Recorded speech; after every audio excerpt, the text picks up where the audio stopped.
Now, as I told you, I'm going to start history lesson, that is the making of national movement.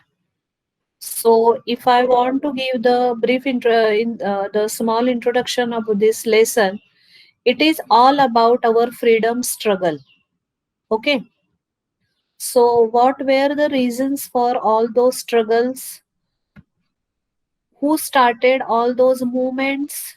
Why it was needed? Why the period is mentioned 1870 to 1947? So, this all has a reference in your previous history lessons, which we have covered in Unit 4 of Standard 7. I was repeatedly telling you that don't forget all those lessons. We do have all those references over here. Okay, so today our lesson is the making of the national movement 1870 to 1947. In my audio instruction, I have mentioned you what is the meaning, why they have mentioned the year over here. 1870 to 1947. In 1947, we got independence. We were independent country. We are now independent country. But our this freedom struggle or these national movements where we want to get independence from the British rule, all that started in 1870. Though our struggle was 150 years, though they have come as a traders in 16th century, we have learned this, correct? They came here as a traders in 16th century, but all these means fight against the freedom, fight for the freedom, sorry. It all started in 1857, the revolt, if you remember Mangal Pandey. Huh? That 1857 it was first revolted. So that is why the year 1870 to 1947 is mentioned. And in my audio, I have told you these list of reasons, they are also very important to understand this reason. And based on each of these points, we have one separate lesson in the history, correct, that I have mentioned in my audios also. Now, here what they want to say, in the previous chapters, we have looked at the British conquest of territories and takeover of kingdoms. So, this we have learned from trade to territory, correct, ruling the countryside, if you remember the lesson. Then, introduction of new laws and administrative institutions. So, how they expanded their territory and how their administration policies they changed or they set up. First, they set up and slowly they changed as per the demands or as per their means new problems they tackle. So these are their administrative institutions. We have learned about civil court and criminal court in history also, if you remember. Then changes in lives of peasants and tribals. So this we have learned in rebel, blue rebel, if you remember, or we have learned about the Zoom cultivation, where peasants were suppressed and how they revolted, how the blue rebellion started. That we have a separate lesson based on that. Why do people rebel? Correct. Educational changes in the 19th century, that we have learned in the first lesson of Unit 1, women, caste, and reforms. Correct. Debates regarding the condition of women, that was also covered over there. Challenges to the caste system, social and religious reform, the revolt of 1857 and its aftermath, the decline of crafts and growth of industries. So these are all the reasons, you can say, means these are all mentioned in different reasons, and that is the what is the means the start of these national movements. Okay, now I will be reading the content, have a look over here, and then we'll we move on to the ppts. Okay, on the basis of what you have read about these issues, do you think Indians were discontented with British rule? If so, how were different groups and classes dissatisfied? So we have learned how the different groups and classes they were dissatisfied. They were not happy with the administrative policies of British rule. Correct? Now the emergence of nationalism. Nationalism म्हणजे काय? तुमची देशभक्ती. हा, ती देशभक्ती तुमच्यात जागवायची आहे. ते तर कशी ती होणार आहे? तर तुम्ही इतके लोक आपल्या भारतामध्ये सफर झाले ब्रिटिश रूल मध्ये, करेक्ट. तर ते जेव्हा सफर झाले आणि at the same time there is a reference of revolutions in Europe. हा, हे न्यूजपेपरमुळे वगैरे जसं त्यांना कळायला लागलं, तर अशा पद्धतीने आपण आपला इंडिपेंडन्स मिळवू शकतो हे जेव्हा लोकांना कळायला लागलं, they started rebels, they started revolting. Correct. So this is the emergence of nationalism. The above mentioned developments led the people to ask a crucial question: what is this country of India and for whom it is meant? Correct. जे इंडियामध्ये Indians तर राहत होते, पण त्यांना power होत्या का, त्यांना इम्पॉर्टन्स होता का, त्यांना पॉलिसीज डिसाइड करता येत होत्या का, ते डिसिजन मेकिंग मध्ये होते का? No, that all we have learn. You have written the answers also. Correct. The answer that gradually emerged was India was the people of India, all the people, irrespective of class, color, caste, creed, language, or gender. And the country, its resources and systems were meant for all of them. Correct. म्हणजे हा देश आमच्यासाठी आहे, यात मिळणारे resources, resources means आपण ऍग्रिकल्चरली खूप rich आहोत, मिनरल वाईज आपण खूप रिच आहोत. Correct. And systems, our educational system, then our means all religious beliefs what we follow, all those are for us. That was their question. And why India is not for Indian people. Correct. With this answer came the awareness that the British were exercising control over the resources of India and the lives of the people. And until this control was ended, India could not be for Indians. So this हा पहिला पॅरेग्राफच, लेसनचा हा पहिला पॅरेग्राफच is the all content of the lesson what we are going to learn in this lesson. Got it? So India should be for Indians. That emerged the idea of nationalism.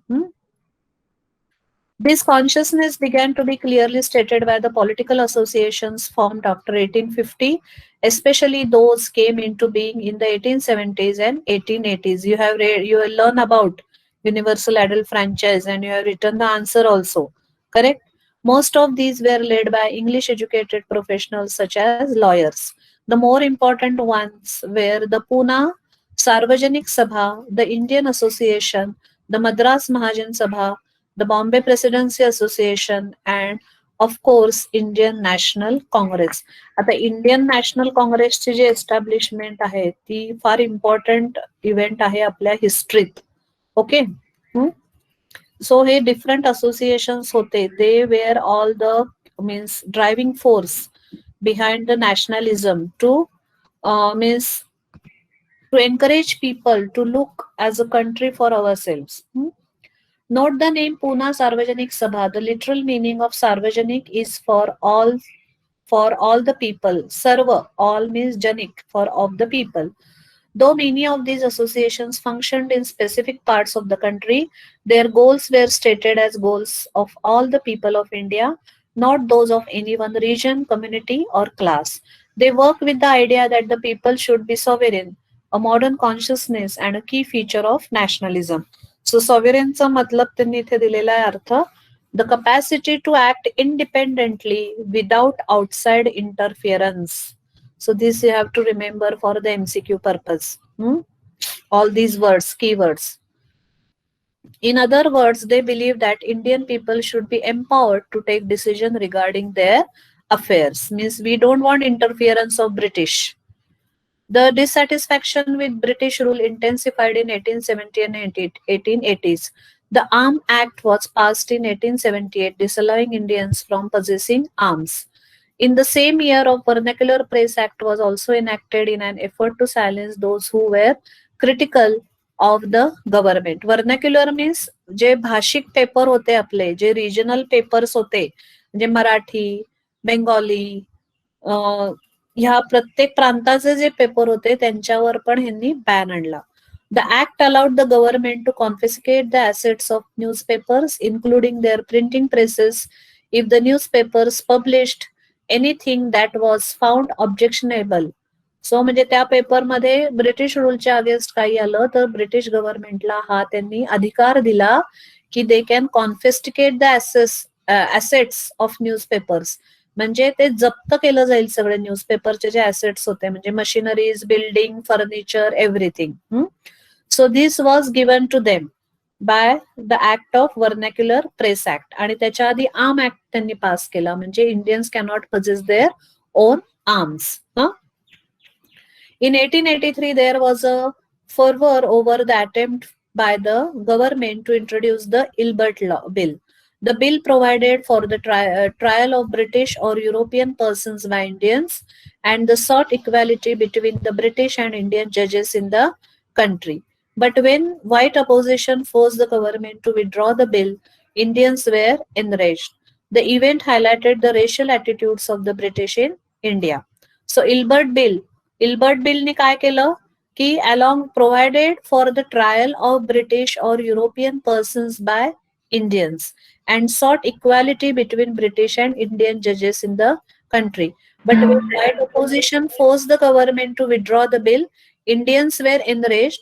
The event that racial attitudes of the British in India means this was not passed. This was just recommended. Then that again has drive the Indian nationalists to rebel against British. The need for All India Organization of Educated Indians had been felt since 1880, but the Ilbert Bill controversy deepened this desire. The Indian National Congress was established when 72 delegates from over the country met at Bombay in December 1885. This is the very important event of history. You have to remember this. Okay. The early leadership Dadabhai Nauroji, Firoz Shah Mehta, Badruddin Tayyabji, W.C. Banerjee, Surendranath Banerjee, Ramesh Chandra Datta, S. Subramaniam Iyer, among others, was largely from Bombay and Calcutta. Nauroji, a businessman and publicist, settled in London and for a time member of the British Parliament, guided the younger nationalist. A retired British official, A.O. Hume, also played a part in bringing Indians from the various regions together. So this way, the National Congress, Indian National Congress, was formed. Who all were the leaders of that founder leaders of Indian National Congress? So they were all throughout the country, spread in Bombay, Calcutta, but their aim is to bring the people together under the ideology that we have to fight against the British. Now, who did the Congress seek to speak for? A newspaper, Indian Mirror, wrote in January 1886, the first National Congress at Bombay is the nucleus of a future parliament for our country and will lead to the good, inconceivable magnitude of our countrymen. Then Badruddin Tayyabji addressed the Congress as president in 1887. Thus, this Congress is composed of the representatives not of any one class or community of India, but all the different communities of India. Means in Congress, it is not only these leaders of particular region or particular caste, but it is open for all the communities of India. Okay. Now next part is, okay, till here we have to learn today. Now I will be sharing you the PPT with you. Okay, the making of the national movement, the emergence of nationalism. So students, today actually it is the introduction of nationalism that all we are going to see in today's period. Why this nationalism idea spread, who all played a significant role to spread this idea of nationalism, what were the reasons behind it? You all are well known with these all reasons, and those all reasons are mentioned in the list which is on their first page, as I told you.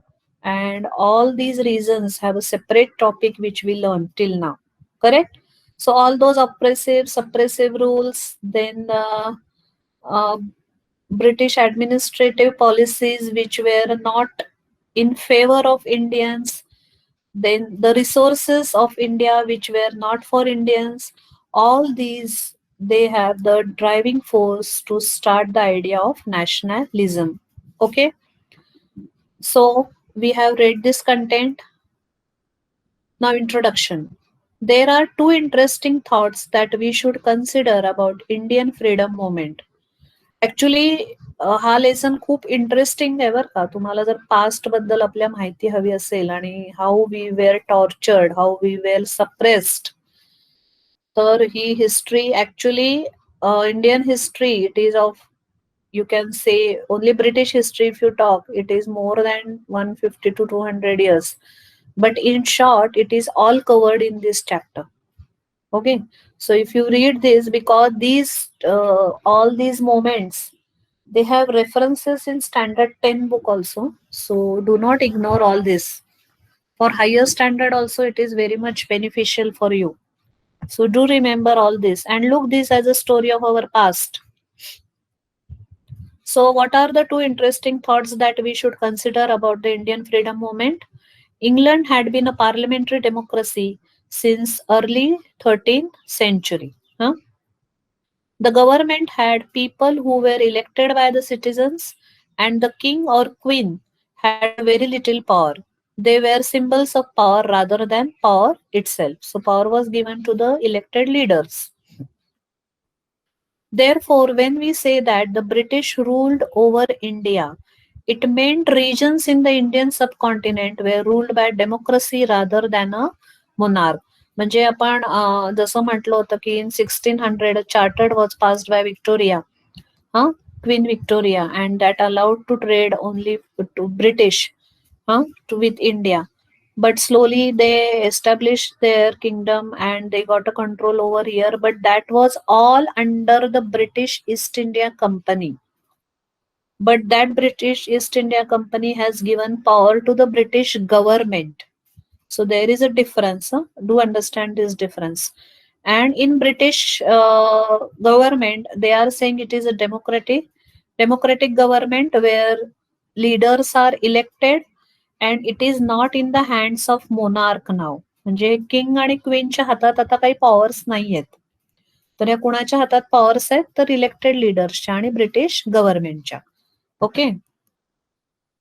So it wouldn't be far reaching to say the people running the Indian regions should also have been elected by the people who stayed there. So isn't it logical reason? तुम्ही आमच्यावर rule करताय तर करता तेव्हा government मध्ये आमचे पण leaders असणं अपेक्षित आहे की नाही. So that was the main concern. So it wouldn't be far reaching to say the people running the Indian regions, who all those people? British, should also have been elected by the people who stayed there. इथल्या लोकांनी त्यांना निवडून दिलं पाहिजे आणि त्यांच्यामध्ये आमच्या लोकांचं सुद्धा रिप्रेझेंटेशन पाहिजे. This was the simple demand. Have you realized that India or Hindustan were not really nations when the British came to trade?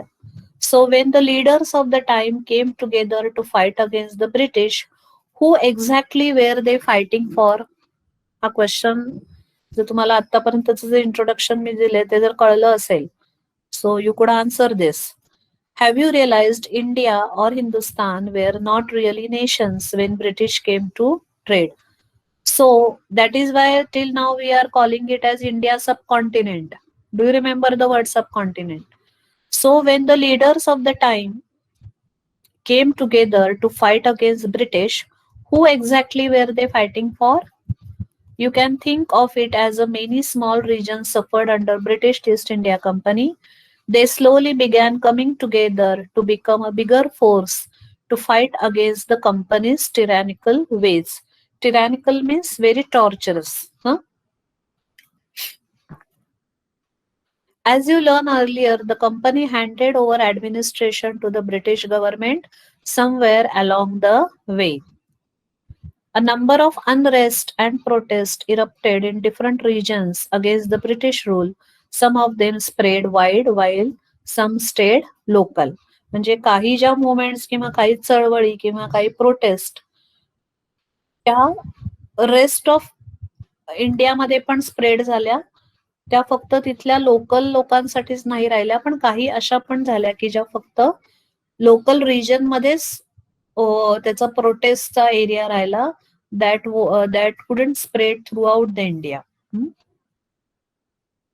The spreading unrest led to the emergence of concept of one people irrespective of caste, class, color, religion, language, gender. तुम्हाला woman caste and reform मध्ये जर तुम्हाला आठवत असेल, we have learned about Narayan Guru where he said one nation, one religion. Do you remember the slogan? Correct? So this was the beginning of the nationalism, you can say that. The spreading unrest led to the emergence of a concept of one people irrespective of caste, class, color, religion, language, and gender. Let us learn about some of these movements and the people who made them happen. As Miss, let us learn about this, Miss. This is what we are going to learn today. And the reasons for this all emergence of nationalism are mentioned previously, correct? And you can write down those list of reasons which are there in on the first page of the lesson. Those are also you can write it at. As unrest brewed against oppressive laws and treatment, from arms to printing press, locals were being denied access and related rights. ह्याच्यावर पण आपल्याला आता अधिकार त्यांनी दिला आणि तोही अधिकार आपला काढून घेतला. प्रेसवर कंट्रोल आणला. आर्म्सवर तुम्ही कॅरी करू शकत नाही हा लॉ आणला. Correct. Any law that tried to include local people were protested against by the British who lived in India, highlighting the racism. Okay. म्हणजे जो लॉ ब्रिटिशांनी इम्प्लिमेंट केला किंवा इंट्रोड्यूस केला तो लॉ आपल्यासाठी नेहमीच तो अप्रेसिव्ह असायचा. करेक्ट. तो नेहमीच आपल्यासाठी अत्याचार किंवा जुलूम करणारा ठरायचा. तर त्या लॉच्या अगेन्स्ट जेव्हा इंडियन्स प्रोटेस्ट करायचे तेव्हा हे परत ब्रिटिशच आपल्याला त्याची पनिशमेंट किंवा शिक्षा द्यायचे आणि that is highlighting the racism only. If you like our videos, do share them and subscribe to our channel. If you want awesome quizzes, write to us. Keep watching and keep learning with Walnut.